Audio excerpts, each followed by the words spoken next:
আপনারা মাগরিবের ওয়াক্ত মসজিদ আইন, এশার নামাজ হড়িও কেউ যাইন, কোন সময় দেখিও নেখরে। মাগরিবের নামাজ এবং এশার মধ্যবর্তী সময়ে যদি 2 রেখাত ধরি 6 রেখাত নফল নামাজ কেউ পড়তে পারো, এটা এমন কষ্টর কাম নেই, কোন কষ্টর কাম। সময় লাগলে মসজিদে বইয়া অন্যান্য গপ গুজারি না করিয়া, হাসি ঠাট্টা মজাক না করিয়া, আমরা তো মসজিদে বইয়া মানুষের গিবত নিন্দা পরনিন্দা শুরু করে দেই, ভয়ঙ্কর গুণ হইল পরনিন্দা গিবত।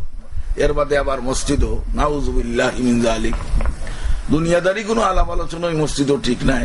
তা সত্ত্বে আমরা অনেক সময় পরনিন্দা করি, গিবত যেটা হই, যেটা জিনার চাইতেও শক্ত গুনাহ।